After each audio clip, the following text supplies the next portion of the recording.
Hello everyone, welcome back to SBR Pythons. Today we've got a racking video. I know I did one of these quite a while ago, however obviously a lot's changed in terms of what I'm doing for racks now. A lot of you will have noticed on Instagram, although I've not been doing lives, I've jumped on a few. Sam's last night, for example, when I'm filming this, and then a few other people I've jumped on as well.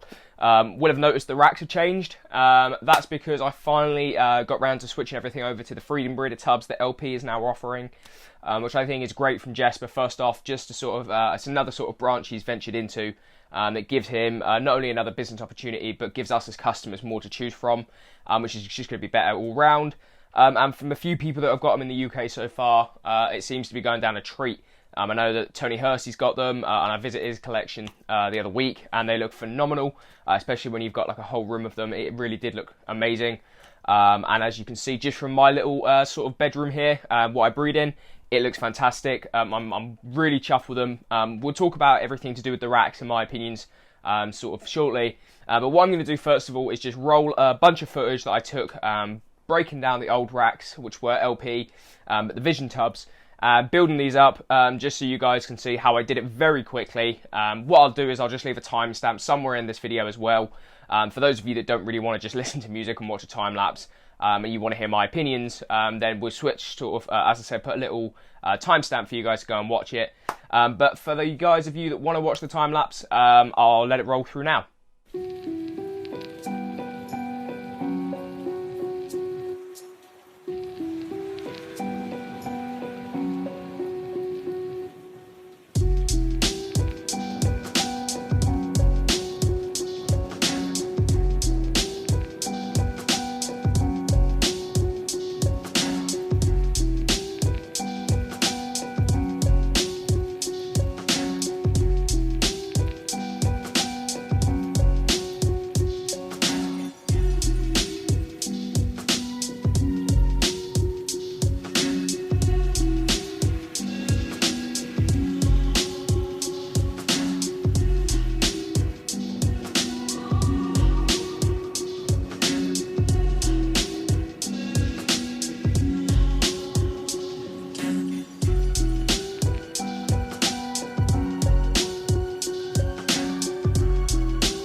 So there we go, guys, just sort of a time-lapse of me building up the racks. For those of you that wanted to watch it, I hope you found that enjoyable.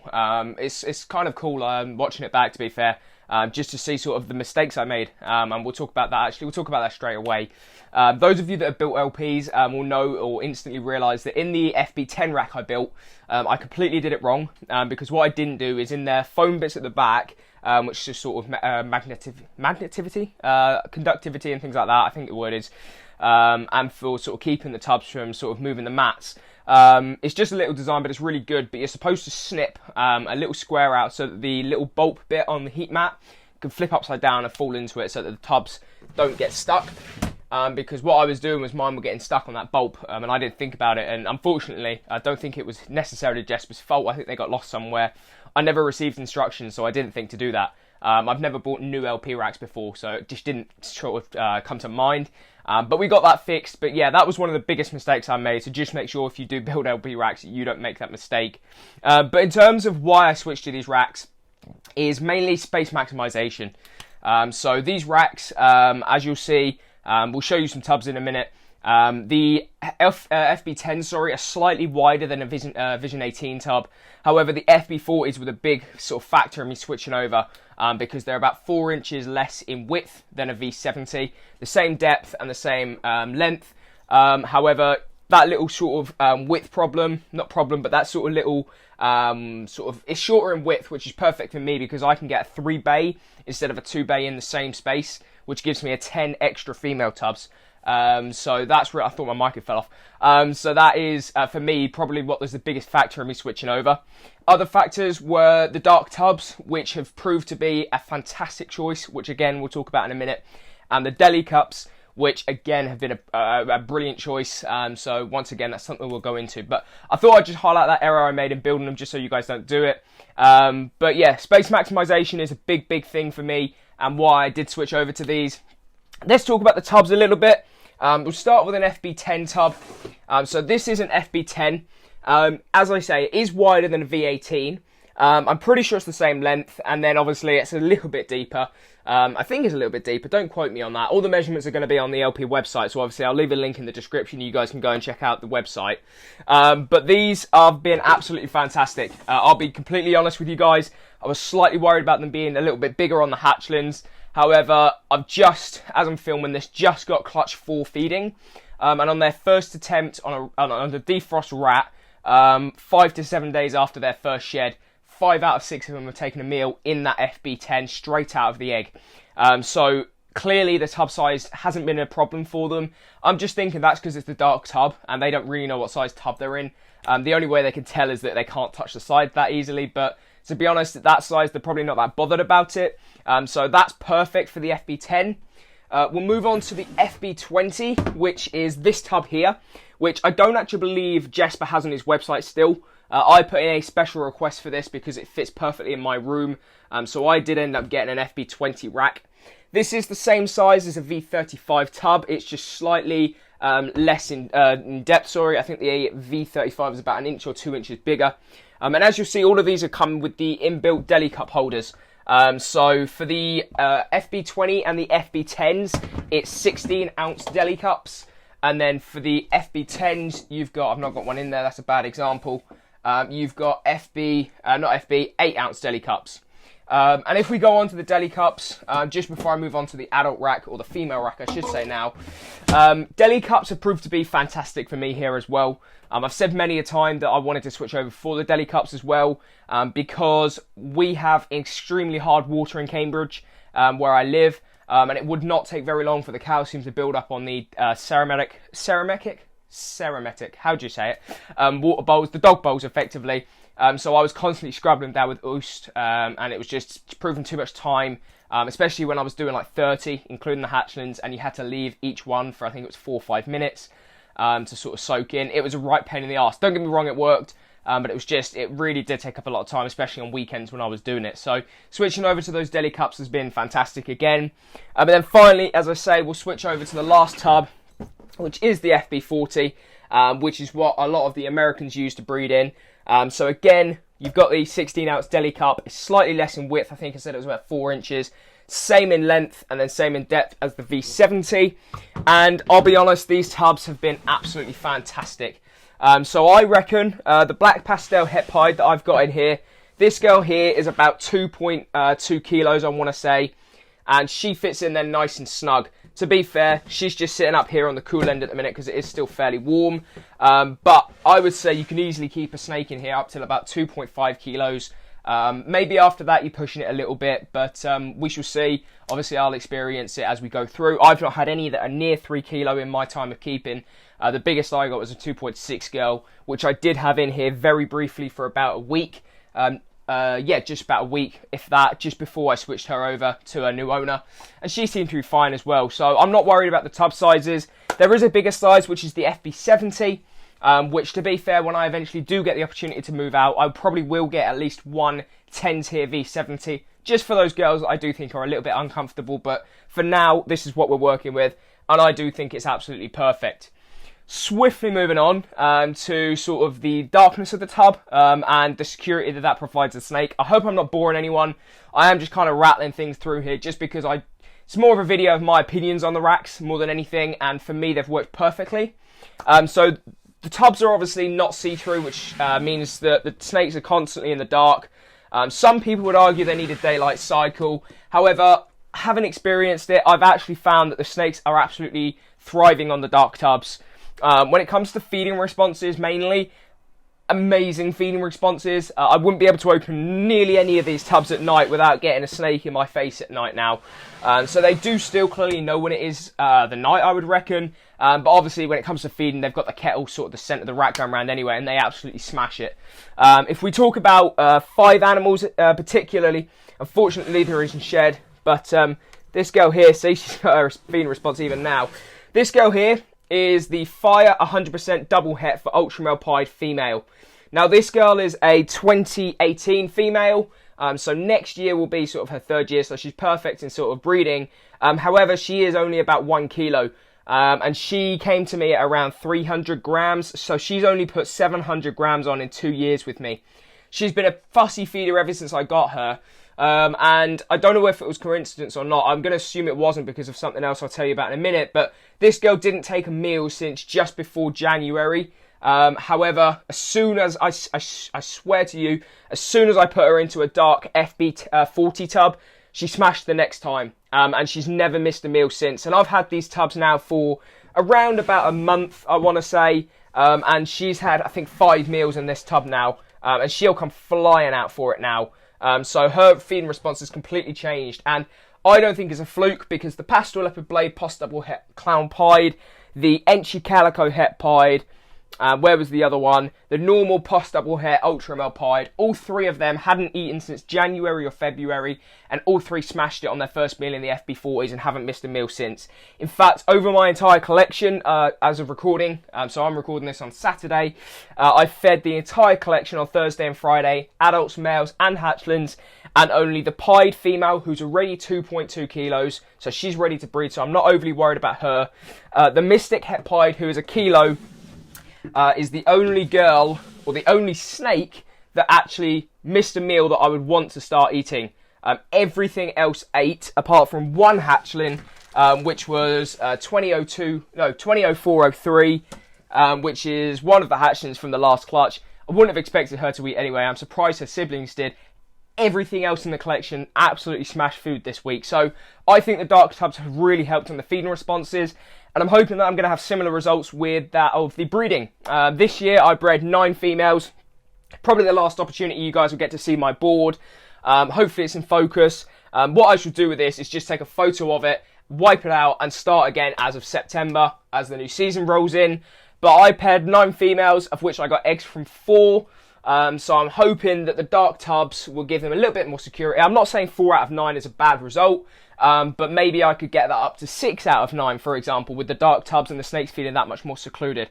That's sort of the thought process there. But in general, I've found these tubs have been absolutely fantastic for me. And in terms of substrates, that's the only thing that I'm still in the works of figuring out what to do. So for example, right now I've got this yellow belly girl on honeycomb bedding still. I've got a V35 honeycomb bedding at the back and one V18 one split in half up the front. Seems to be working fine. I've also got a couple on paper, and then on the sort of the FB20 side, the exact same. But what I've actually done for the FB10, sorry, trying to find my words, is actually, I don't know if this will come through, but let's take the Deli Cup out so that I can actually turn this tub up a little bit. There we go. So this is got Megazorb in it, which I've been using for the FB10s now, and to be fair, it's absolutely fantastic. You can see she's gone for a urate there, but it's not too bad. It's not spread out across the whole tub like paper. However, I do still love my paper, so I'm undecided on what I'm going to be doing with the substrate. The hatchlings will go on to Megazorb now, I do think, just because I found that it works out really well. While I'm doing this clip, just so you guys know, this is the Calico / Yellow Belly / Gravel. One of the females from Clutch 2, as you can see, doing really well. I'm going to be switching a bunch of these over to small wieners soon because the fluffs are starting to get a little bit too small for them, which is fantastic. But yeah, I'm going to be switching the hatchlings over in the FB10s to Megazorb because I think the Megazorb has been fantastic. Adults-wise, I think I might try a couple of tubs on Megazorb to see how that works. Or I may give RectiChip a go, just because cutting out or splitting up paper to fit the FB20s and FB40s all the time is really kind of the only thing that I found that is negative about the entire rack. So that's something that I'm going to be having to look into is the substrates, but we shall look into that when needed. And finally, just touching on LP in general. LP Jesper was fantastic. I put my order in, I said exactly what I needed, and we got it all sorted, especially with that one, the FB20 rack being a specialist order. I didn't know how that was going to go with him, sort of in terms of whether he'd be able to get the parts and get it out to me. But yeah, fair credit to him, he got it out fairly quickly, even with COVID going on. So I really appreciate that, Jesper, and his custom service is good.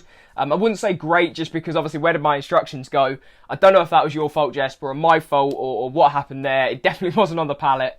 But yeah, instructions would have been handy. But again, I think that's just a little tiny slip of paper that could have easily got lost anywhere in transport. And that's the only real negative I've got.